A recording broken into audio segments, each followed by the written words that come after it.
Welcome back to my channel. और अगर अभी तक आपने चैनल को सब्सक्राइब नहीं किया है तो प्लीज़ डू सब्सक्राइब, जिससे कि नई वीडियोस की नोटिफिकेशन भी आपको मिल जाए। आज हम करने वाले हैं केमिस्ट्री के मल्टीपल चॉइस क्वेश्चन, जो कि आपके जर्नल साइंस के पॉइंट ऑफ व्यू से काफ़ी इम्पॉर्टेंट है। फर्स्ट क्वेश्चन है, which among the following element is an essential constituent of acids? Nitrogen, hydrogen, oxygen या फिर हीलियम। तो जितने भी एसिड्स हैं, फॉर एग्जांपल सल्फ्यूरिक एसिड आ गया, या और क्या हो सकता है, हाइड्रोक्लोरिक एसिड आ गया, एसिटिक एसिड आ गया।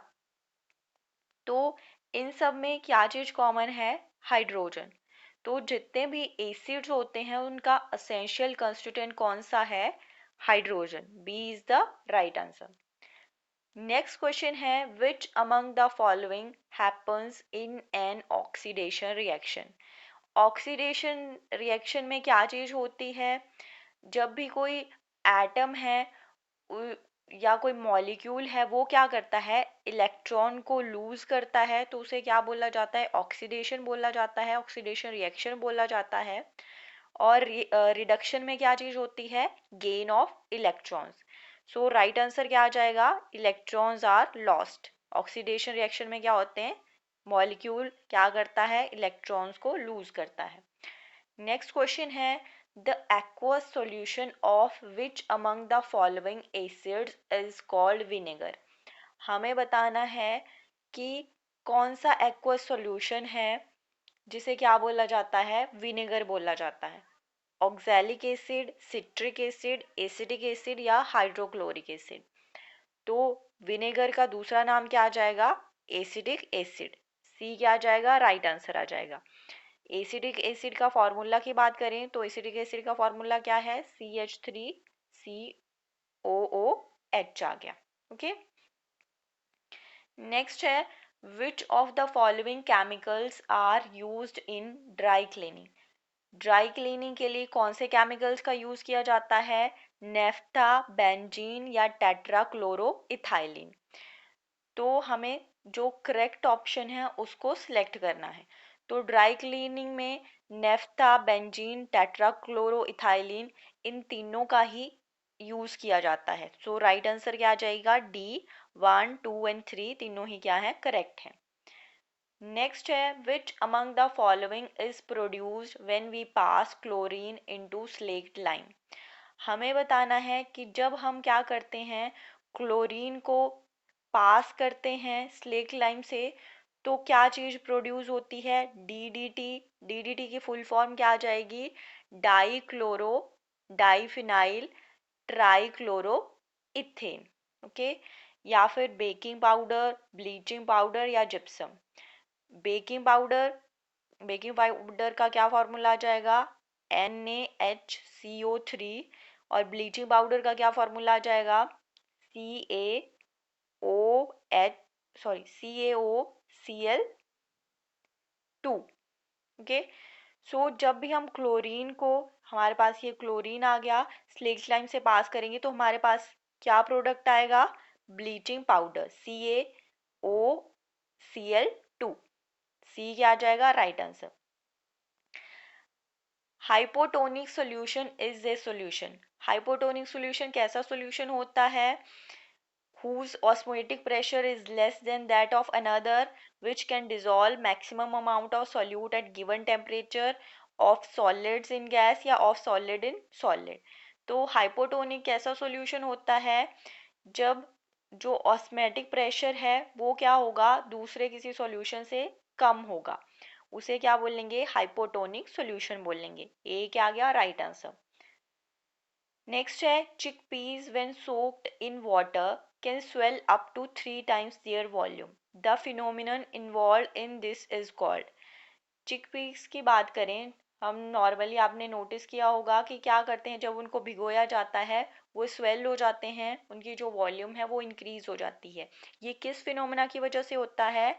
ये होता है इम्बिबिशन फिनोमिना की वजह से। इम्बिबिशन में क्या चीज़ होती है कि कोई भी सॉलिड है, जब क्या करता है? ऑब्जर्व करता है वाटर को, विदाउट सॉल्यूशन में कन्वर्ट हुए, उस प्रोसेस को या उस फिनोमिना को क्या बोला जाता है? इम्बिबिशन बोला जाता है। जो चिकपीस हैं वो क्या करते हैं? वाटर को ऑब्जर्व कर लेते हैं और उसकी वजह से वो क्या करते हैं? स्वेल हो जाते हैं, जबकि वो सॉल्यूशन में कन्वर्ट नहीं होते हैं। ठीक है, यही फिनोमिना है इम्बिबिशन। नेक्स्ट है, which of the following elements are liquid at or near room temperature. हमें बताना है कि कौन से एलिमेंट्स क्या हैं, लिक्विड हैं रूम टेम्परेचर पे या नियर रूम टेम्परेचर। कौन सी करेक्ट ऑप्शन है? तो जो सीजियम है वो भी क्या होगा? लिक्विड होगा नियर रूम टेम्परेचर। मरकरी जो है एट रूम टेम्परेचर लिक्विड होता है। गैलियम एंड फ्रेंसियम भी क्या होंगे? लिक्विड्स होंगे near room temperature. So right answer क्या आ जाएगा? 1, 2, 3 and 4, D is the correct answer. Next है, nerve agents are a class of. जो नर्व एजेंट्स हैं वो क्या है, कि कौन सी क्लास है? ये हैं phosphorus containing organic chemicals. Next है, which of the following is not a metalloid. हमें बताना है कि कौन से मेटालॉइड नहीं है। ओके, तो मेटालॉइड की बात करें, पीरियोडिक टेबल में मेटालॉइड्स कौन से होंगे? जो बेरियम हमारे पास आ गया, सिलिकॉन आ गया, आर्सेनिक आ गया, इस तरह से जो भी जितने भी हमारे पास पीरियोडिक टेबल में एलिमेंट्स हैं वो सारे क्या आएंगे? मेटालॉइड्स आएंगे। ठीक है, इस तरह सो ऑन। तो इनमें से कौन सा नहीं आएगा? बोरॉन भी क्या है? एक मेटालॉइड है। सिलिकॉन भी मेटालॉइड है। जर्मेनियम भी मेटालॉइड है। इसमें जो टाइटेनियम है वो क्या है? मेटालॉइड नहीं है, नॉट पूछा है, so D is the correct answer. Next है, consider the following pairs of compounds with their chemicals name. हमें क्या बताना है कि इनमें से कौन सा पेयर करेक्ट है, कि जिसको जिस कंपाउंड को उसके केमिकल नेम से जाना जाता है। जैसे कि ब्लू विट्रोल को का केमिकल नाम क्या है? कॉपर सल्फेट, ये करेक्ट है। वाइट विट्रोल का जो केमिकल नेम है वो है जिंक सल्फेट। ग्रीन विट्रोल का आयरन सल्फेट। तो ये तीनों ही क्या हैं? करेक्ट हैं। सो राइट आंसर क्या आ गया यहाँ पे? D, 1, 2 and 3। ओके, ये तीनों ही पेयर्स क्या हैं? करेक्ट हैं। नेक्स्ट है, the patient is instructed to drink which of the following solutions before undergoing radiological examinations. तो रेडियोलॉजिकल एग्जामिनेशन करवाने से पहले जो पेशेंट है उसको कौन सी ड्रिंक पीने को बोला जाता है? बेरियम सल्फेट, ए आ जाएगा राइट आंसर। और अगर बेरियम सल्फेट के फॉर्मूला की बात करें तो बेरियम सल्फेट का फॉर्मूला है BaSO4। नेक्स्ट है, which of the following is the softest metal. हमें बताना है कौन सा सॉफ्टेस्ट मेटल है? सीजियम, लेड, गोल्ड या सिल्वर। तो सीजियम क्या है? सॉफ्टेस्ट मेटल है। इसे आप क्या कर सकते हो? एक बटर नाइफ से भी कट कर सकते हो। और दूसरी क्या प्रॉपर्टी है इसकी, कि ये क्या होता है? Least electro negative element. क्या है सीजियम? लीस्ट इलेक्ट्रोनेगेटिव एलिमेंट है और सॉफ्टेस्ट मेटल है। नेक्स्ट है, which of the following states of matter has the weakest intermolecular forces. Intermolecular forces क्या होती हैं? जो मॉलिक्यूल्स या एटम के बीच में फोर्सेस होती हैं और वो क्या करती हैं? उस मॉलिक्यूल के पार्टिकल्स को बांध के रखने का ट्राई करती हैं। तो वीकेस्ट किस में होती हैं? ये वीकेस्ट होती हैं गैसेस में। एंड स्ट्रॉन्गेस्ट की बात करें तो स्ट्रॉन्गेस्ट होंगी सॉलिड्स में। नेक्स्ट है, what is the name given to the linear strain produced in the direction of deforming force.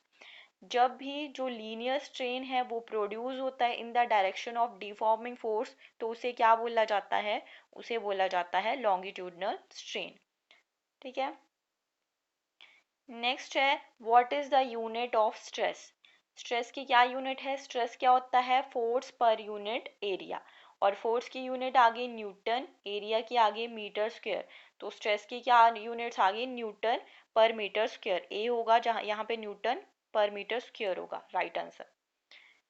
Next है, what is the ratio of normal stress to the volumetric strain within the elastic limits is called as. हमें क्या बताना है? Ratio बतानी है किसकी? Normal stress की, किसके साथ? To the volumetric strain within the elastic limits. तो ये किसकी डेफिनेशन है, ये आ गई हमारे पास bulk modulus. A is the correct answer. Next है what is the order of distance for interatomic forces to be active. Interatomic forces किसके बीच में होती हैं, एटम्स के पार्टिकल्स के बीच में, सॉरी, या दो एटम्स के बीच में या मॉलिक्यूल्स के बीच में। तो उसके लिए जो ऑर्डर ऑफ डिस्टेंस है वो कितना होना चाहिए, किसी भी एटम के या मॉलिक्यूल के साइज के बराबर, जो कितना होगा, डी राइट आंसर आ जाएगा, 10⁻⁻10 मीटर। इतना ऑर्डर ऑफ डिस्टेंस होना चाहिए, तभी जो इंटर एटॉमिक फोर्सेस हैं एटम्स के बीच में वो एक्टिव हो सकती हैं। नेक्स्ट है which of these is not an allotropic form of carbon. जो कार्बन की एलोट्रॉपिक फॉर्म्स कौन सी होती हैं, क्रिस्टलाइन एंड अमॉर्फस होंगी। ओके, क्रिस्टलाइन की बात करें तो क्रिस्टलाइन फॉर्म क्या आ जाएगी, डायमंड, ग्रेफाइट, फुलरीन, ये तीनों ही क्या हैं, क्रिस्टलाइन फॉर्म्स ऑफ कार्बन हैं। इसके अलावा अगर अमॉर्फस फॉर्म्स ऑफ कार्बन की बात करें तो क्या आ जाएगा, कोल आ गया या कोक आ गया, ये सारी ही कैसी हैं, अमॉर्फस फॉर्म ऑफ कार्बन है। तो हमें क्या बताना है, which of this is not an allotropic form. तो डायमंड, ग्रेफाइट, फ्लोरीन, ये तीनों ही एलोट्रॉपिक फॉर्म्स ऑफ कार्बन हैं। नॉट है पूछा है तो डी आ जाएगा, none of the above. Next है which of the following element is not an alkaline earth metal. Alkaline earth metals कौन से होते हैं, जो भी पीरियोडिक टेबल है उसके सेकंड ग्रुप में बेरिलियम के अलावा, जैसे आगे मैग्नीशियम आ गया, कैल्शियम आ गया, बेरियम आ गया, ठीक है, या रेडियम आ गया, सेकंड ग्रुप में ये सारे ही क्या हैं, अल्केलाइन अर्थ मेटल है, किसको छोड़ के, बेरिलियम को छोड़ के। तो नॉट पूछा है तो राइट आंसर क्या आ जाएगा, डी, बेरिलियम। नेक्स्ट है what is the general trend for ionization enthalpies of alkali metals as we move down the group. जैसे जैसे हम क्या करते हैं, नीचे की तरफ बढ़ते जाते हैं, तो जो अल्कली मेटल हैं उनमें आयोनाइजेशन एंथैल्पी का ट्रेंड बताना है। अल्कली मेटल्स के लिए जब हम क्या करते हैं, डाउन जाते हैं, अल्कली मेटल्स कौन सी होगी, ग्रुप 1 में आ गई जो हाइड्रोजन को छोड़ के, लिथियम आ गई, सोडियम आ गई, सॉरी, लिथियम आ गई, पोटाशियम आ गई, सोडियम आ गई, ठीक है। ये सारे क्या हैं, डाउन द ग्रुप जैसे जैसे हम जाते हैं वैसे वैसे क्या होती है, इनकी आयोनाइजेशन एंथैल्पीज डिक्रीज होती जाती हैं। तो बी क्या आ गया, राइट आंसर आ गया। नेक्स्ट है which of the following represent the reaction of calcium oxide and water to form slaked lime. क्या बताना है हमें कि जब हम क्या करते हैं, कैल्शियम ऑक्साइड और वाटर को रिएक्ट करते हैं तो हमारे पास जो प्रोडक्ट आता है वो स्लेक लाइम आता है। ये कौन सी रिएक्शन को रिप्रेजेंट करता है, तो ये बताता है कॉम्बिनेशन रिएक्शन को। कॉम्बिनेशन रिएक्शन क्या होती है, जब भी दो या दो से ज़्यादा रिएक्टेंट्स मिलके किसी एक तरह का प्रोडक्ट बनाते हैं, जैसे कि यहाँ पे स्लेक लाइम बनाया तो उसे बोला जाता है कॉम्बिनेशन रिएक्शन। स्लेक लाइम के अगर हम क्या फॉर्मूला की बात करें और क्या बोला जाता है, इसे कैल्शियम हाइड्रोक्साइड बोला जाता है, CaOH2। क्या बोला जाता है स्लेक लाइम को, कैल्शियम हाइड्रोक्साइड। नेक्स्ट है choose the correct statement about the modern periodic table.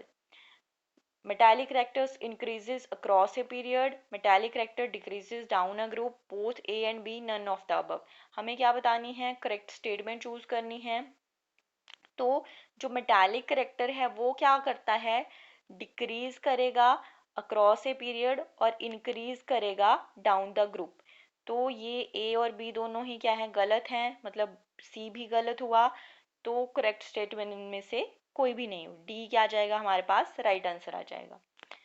Next है which of these hybridization is found in phosphorus pentachloride molecule.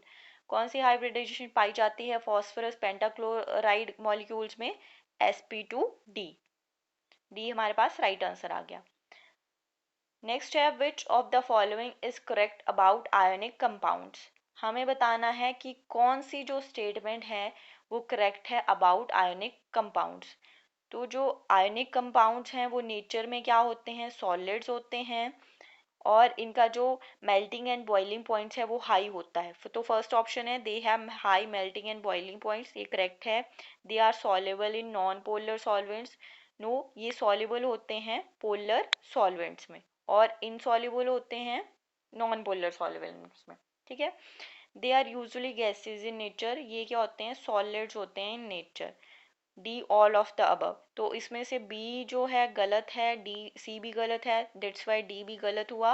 Right answer जो करेक्ट स्टेटमेंट है अबाउट आयोनिक कंपाउंड्स वो क्या आ गई, दे have high melting and boiling points. Okay, तो ये आज के लिए लास्ट क्वेश्चन था। That's all for today, thank you for watching.